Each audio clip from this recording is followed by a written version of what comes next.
You guys, while our cake is in the freezer, I just wanted to take a minute to go, this is a really, really good time to start working on your ganache drip for the top of your cake.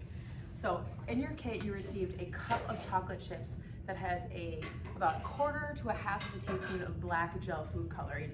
And so what you're gonna do with that is you're gonna take a third cup of heavy cream, of half and half. Heavy cream would work also at home. And you're gonna heat this up in the microwave for about 45 seconds until it is nice and steaming and bubbling on the outside edges. And then you're gonna take that and you're gonna pour it over your chocolate chips and black chocolate, black gel food coloring that came in your kit. And when you end up doing that, it's gonna kind of look like really weird, chunky Nestle chocolate milk. And so you're gonna just take a fork and you're gonna keep stirring it until it's smooth. And we're gonna create a black chocolate ganache. And that's what we're gonna use to drip and decorate the top of our cake. And so I've got some already pre-made. It looks like black chocolate ganache, black chocolate frosting kind of. And so I made this in advance so I could show you what the finished product looked like. And if you do this in advance and steps in advance as you're creating your cake, remember that if it does get a little bit too firm, you can always take and reheat it in the microwave for about 20 seconds at a time, stirring each time. We do not want this liquidy. We want this to be drippable and come up in a stream and spoonable, but not drippy like raindrops. And so you have to kind of make sure that your drip is at the right temperature.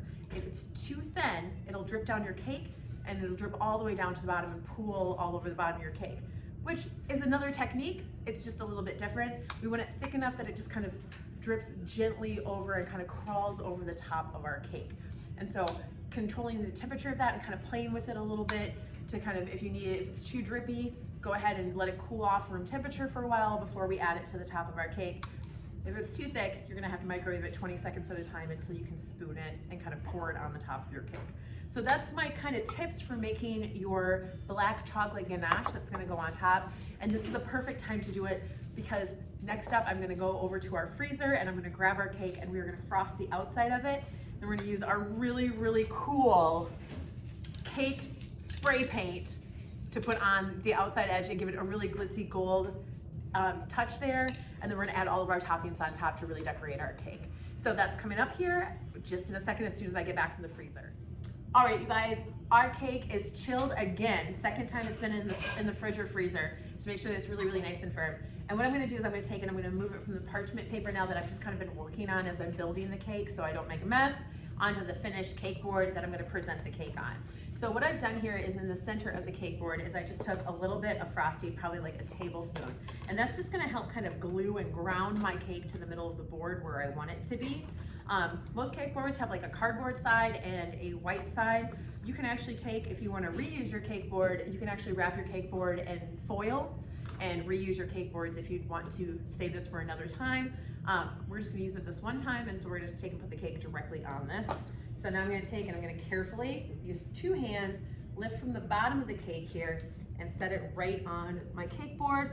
I kind of look over the top and make sure that it's nice and even where I want it to be. And then we're gonna take and we're gonna start decorating. Make sure all of our cake is kind of coming in together. At this point, this is where you take a deep breath and you relax and you enjoy the fact that you're gonna decorate this cake patiently so that you get it all covered in white frosting. You know that the top does not have to be perfect because we're gonna take our black chocolate ganache and we're gonna drip that all over the top. So we just need a thin layer of frosting on the top. Do not worry about the top looking really, really nice and pretty. We're gonna focus our energy on making the sides of the cake look really, really nice because that's what we're gonna spray with our gold cake paint. And that's gonna finish it off. So I'm gonna take, the first thing I'm gonna do is I'm gonna take the leftover frosting from my first container of my two frostings. And this is probably a total of a little over 3 cups of frosting that we're using to decorate this entire cake. And I'm just gonna take that and I'm gonna push from the center toward the outside edges and do like a crumb coat on the top here. And that's just gonna have something, so we have frosting for the drip to kind of fall on top of. In case it peeks through it all, you've got frosting. Plus it helps seal in all of the crumbs and everything on the cake, which is why they call it a crumb coat. All right. So a nice little thin layer on the top of our cake.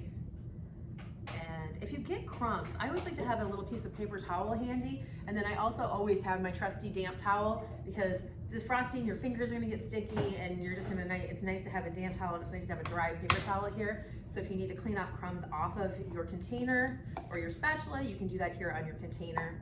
Then I'm gonna grab my second full container of frosting. So this is a cup and a half to about 2 cups, maybe a cup and 3/4 of white buttercream frosting that we're gonna take and we're gonna put on the outside edges of the cake here. Same thing as before, to help make it easier to spread, I'm gonna take and I'm just gonna stir it up so it's nice and whipped. Now, when you're watching cake decorating videos, there's lots of different techniques that you can do this. I am not a professional cake decorator, and that's why I love sharing these things that I've learned over 10 years of decorating cakes and working with different cakes, is because everybody's gonna find the way that works best for them. So if this is not the way that you like to decorate the side of your cake, do what is most fun and what works for you. What I like to do is I like to connect the dots when I'm frosting a cake. And so instead of working with little tiny bits of frosting, I'm gonna take and I'm gonna scoop up probably about 3 tablespoons of frosting, and I'm just gonna wiggle it onto the cake just so it sticks very gently. And then I'm gonna take and I'm gonna rotate the cake, and I'm doing this over the top so you guys can see it. If I was doing this at home, I'd be doing it right in front of me here. I'm gonna take another 3, and I'm gonna take and I'm gonna put a little blob here. There we go. So you can see there's like a gap in between, and this helps me distribute this frosting evenly. So no matter how much frosting I'm given, I know that there's gonna be enough frosting to go around the cake. So I'm gonna just start dividing up the frosting around the outside part of the cake. And then as I divide it, when I'm finished, I'm gonna take and I'm gonna connect the dots. I'm gonna connect these blobs of frosting around the cake so that they all come together. And this helps me when I'm decorating so that I don't end up get really excited about frosting and then I put all of my frosting on one side of the cake and then I get to the other side of the cake and my frosting container is gone. And so this really, really is helpful to do that. One of my very favorite little kind of tricks here. This also helps because it makes it easier to not get crumbs in my cake. When you're decorating a cake with white frosting, it is much more visible to see the crumbs than it is with chocolate frosting. This is why I like to make sure the cake is cold and why I like to make sure that this kind of spreading technique will work. Okay, so I'm gonna get this started here and I'm gonna show you and then we'll finish it and we'll move on to the next step. But now that I've got kind of my little dots in place, my blobs in place, I'm gonna take my spatula and I'm gonna put it vertical to the cake and I'm gonna turn it at about a 45-degree angle. So what it's gonna look like is instead of being straight like this, I'm just gonna kind of angle it a little bit. And I'm gonna take and I'm gonna spread from one to the other. And you can see my wrist is turning.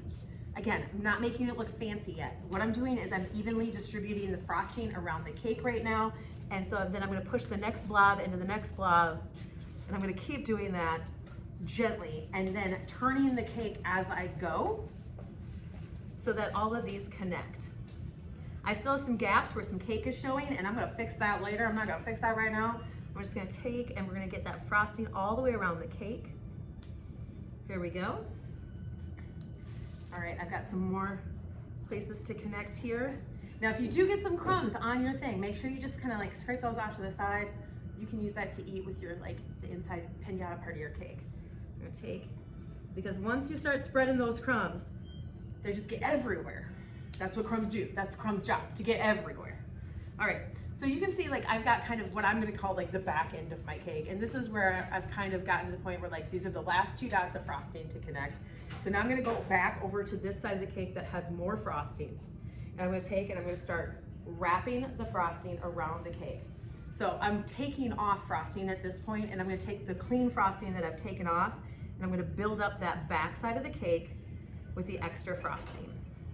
So if you feel like you don't have enough frosting, this is where you're gonna get your extra frosting for the outside part of your cake. And remember, we're gonna take and we are gonna spray this with some gold. So if you do have some tiny little crumbs, don't worry about it too much. And I'm gonna go back over to the heavier side of the cake.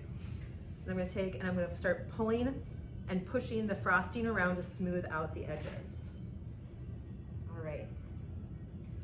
And again, my wrist is kind of I like to call it a windshield wiper, but it kind of is just wax on, wax off, Karate Kid style around the outside of the cake here. And I end up with these parts that have these big blobs here, and those big blobs are the ones that I'm gonna take and I'm gonna help smooth out. As I'm doing this, I'm working from the bottom to the top also. Naturally, my spatula kind of wiggles up as I go around, and that's gonna connect the top of the cake to the sides of the cake as I'm working. Remember, This is how I like to do this. This isn't how everybody likes to frost a cake. If you got some cool techniques, my favorite part about working at the Way Cool Cooking School is I learn as much as I teach every single day that I'm in a cooking class. And so if you've got some cool ways that you decorate cakes that you'd like to share with us, please connect with us on Facebook and on Instagram. We would love to see your cakes and see how you guys do it too. All right, I'm connecting, I'm almost all the way around my cake. Really quick here. Now, believe it or not, we got one more pause that we gotta do now that I got my cake frosted. And that is I'm gonna stick this into the fridge one more time, because if we dump this ganache on warm cake, it's just gonna be a mess. It's just gonna be a big old mess. So I'm gonna take, and I'm just gonna finish up connecting the dots here, and I'm gonna take, and we're gonna take this cake and get it nice and chilled one more time before we finish off our cake with all of our details. All right, so set your timers again.